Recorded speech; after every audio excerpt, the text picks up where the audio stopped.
আশা কৰিছোঁ আপোনালোক ভালে আছে, ময়ো ভালে আছোঁ। যিহে আজি আন এটা ভিডিঅ' লৈ আহিছোঁ আপোনালোকৰ ওচৰত। আমাৰ এই ঘৰখন গাঁথনি ক্লিয়াৰ হ'ল। এতিয়া চাওক, এইখন আমাৰ ফ্ৰণ্টৰ ৱাল আৰু মোৰ চেনেলত যোনে চাই আছে ফ'ল' কৰিব। আৰু এইটো চাওক ফ্ৰণ্টৰ ৱালটো আমাৰ ষ্টেয়াৰকেছটো কামত লাগি আছে কাৰণে আমি এইটো কৰিলোঁ। এই ষ্টেয়াৰকেছৰ কাৰণে আমি এই ৱালখনত আমি 3টা খিৰিকী বহাই দিলোঁ, সৰু সৰু এপলীয়া খিৰিকী, গ্লাছ ফিটিং থাকিব, অকল ছিংগুল।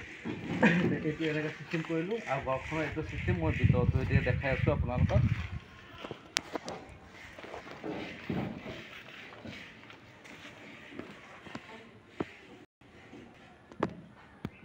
এয়া এতিয়া বাহিৰতো এবাৰ পূৰা দেখাই লৈছোঁ আপোনালোকক। এয়া চাওক আমাৰ বাহিৰৰ সেইটো।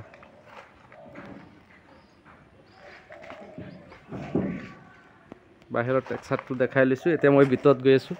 ভিতৰত মই প্ৰথমে গৈ পেলাই বাৰান্দাখনত সোমালোঁ। এইটো বাৰান্দা হয়। বাৰান্দাটো কিন্তু বেছি ডাঙৰ নহয়, 8 ফুট বাই 10 ফুট বাৰান্দা, 8-10 বাৰান্দাটো। আৰু বাৰান্দাৰ পৰাই আমি ষ্টেয়াৰকেছটো আমাৰ লাগি গ'ল। এইটো চাওক, বাৰান্দাৰ পৰাই আমি ষ্টেয়াৰকেছটো দি পেলাই আমাৰ ওপৰৰ ফ্ল'ৰত যাবৰ কাৰণে। তাৰপিছতে ষ্টেয়াৰকেছৰ তলৰ জেগাখনো আমি ৰুম হিচাপতে ইউজ কৰিম, ষ্ট'ৰ ৰুম হিচাপত ইউজ কৰিম। সেইকাৰণে আমি বনাই ৰাখি দিলোঁ তেনেকুৱা। তাৰপিছতে মই গৈ আছোঁ ড্ৰয়িং এণ্ড ডাইনিং ৰুমত। এইটো হ'ল ড্ৰয়িং ডাইনিং ৰুম।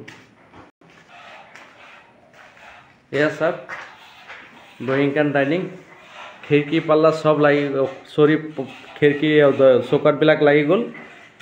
চৌকাঠবিলাক চব লাগি গৈছে। এইখন হ'ল ফ্ৰণ্টৰ ৱাল। ফ্ৰণ্টৰ ৱালত আমাৰ ভেণ্টিলেটাৰ, দৰ্জাটো এক্সট্ৰা আৰু খিৰিকী ভেণ্টিলেটাৰটো একেলগত লাগি আছে।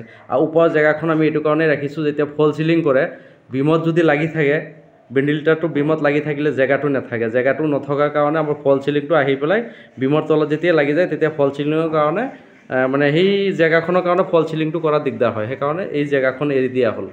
আৰু ভেণ্টিলেটাৰ, খিৰিকীবিলাক একেলগত যদি আপোনালোকে ফিটিং কৰি দিয়ে, আপোনালোকৰ নিজৰ কাৰণেই ভাল। ওপৰত ফল চিলিংটো কৰিলেও তাত টেক্সাৰটো ভাল আহিব, মানে বেয়া নেদেখায় আৰু। এইখন ড্ৰয়িং এণ্ড ডাইনিং ৰুমটো কিন্তু ইমান ডাঙৰ নহয়, 20 ফুট বাই 15 ফুটীয়া, 20-15 ড্ৰয়িং এণ্ড ডাইনিং। আৰু ড্ৰয়িং ৰুমৰ পৰাই আমাৰ এটা গোহাঁই ৰুম ৰখা হ'ল। এইটো চাওক, এইটো এটা গোহাঁই ৰুম। বাৰান্দাৰ ছাইডতে আমি গোহাঁই ৰুমটো দি দিলোঁ। তাৰপিছতে আপোনালোকক এই গোহাঁই ৰুমটো দেখালোঁ। গোহাঁই ৰুমত আমি কিন্তু সৰুকৈ এটা একপলীয়া খিৰিকী এৰিছোঁ। একপলীয়া খিৰিকীটোত দিয়াৰ কাৰণটো হ'ল কেতিয়াবা পোহৰৰ কাৰণে এক্সট্ৰাকৈ কৰিব, লাইট জ্বলাব নালাগে, পোহৰটো পাব। তাৰপিছতে বেডৰুমৰ পৰা, এই ড্ৰয়িং এণ্ড ডাইনিং ৰুমৰ পৰাই আৰু বেডৰুমৰ পৰা দুটাৰ মাজতে আমি লেট্ৰিন বাথৰুমটো ৰাখি থৈছোঁ। এইটো চাওক, লেট্ৰিন বাথৰুম হয়। আৰু এইখনত আমি ৰাউণ্ডকৈ ব্লিণ্ডাৰখন ঢালাই কৰি দিম, ৰাউণ্ড আৰু ডিজাইন ওলাব। তাৰপিছত এইখন জেগা ৰাখিলোঁ আমি বেচিন এটা দিবৰ কাৰণে, এইখন জেগা ৰাখিলোঁ। এইটো হ'ল লেট্ৰিন বাথৰুম, পূৰা এণ্ডাৰ হৈ আছে, কাম চলি আছে কাৰণে। আৰু এইখন হ'ল বেডৰুম। লেট্ৰিন বাথৰুমৰ কাণতে লাগি আছে বেডৰুম।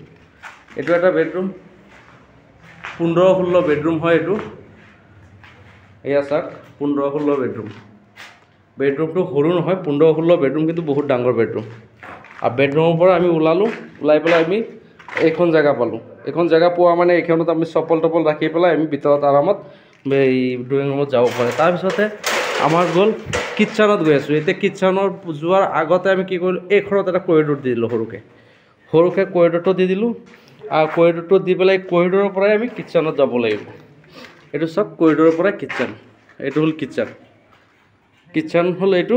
আৰু এই কিটচেনৰ কৰিডৰৰ লগতে আৰু আন এটা বেডৰুম লাগি আছে। এইটো চাওক, এইটো কৰিডৰ হয়। কৰিডৰতো দৰ্জা এখন বহাই দিলোঁ। এইটো আন এটা বেডৰুম। কিন্তু এই বেডৰুমটো আকৌ ডাঙৰ আছে, 18 বাই 15 বেডৰুম। এয়া চাওক বেডৰুমটো। আৰু বেডৰুমৰ ভিতৰতেই লেট্ৰিন বাথৰুমটো একদম বেডৰুমৰ ভিতৰতে দিয়া হ'ল। এইটো চাওক, লেট্ৰিন বাথৰুমটো এইটো ডাঙৰকৈ দিয়া হ'ল বাথটাব বহাবৰ কাৰণে। এয়া চাওক,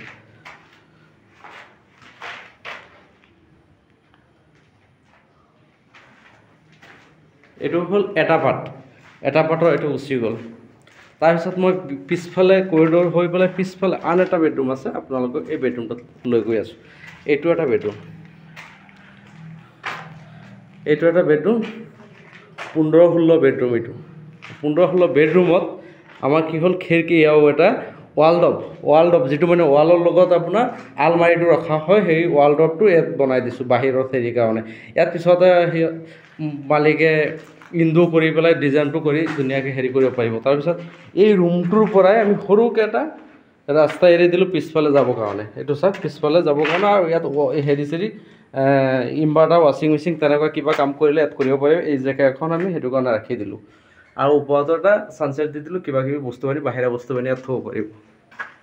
হাই বন্ধুসকল, আশা কৰিছোঁ যে মোৰ ভিডিঅ'টো চাই আপোনালোকৰ ভাল লাগিব, আৰু ভিডিঅ'টো আপোনালোকে ফ'ল' কৰি ৰাখিব।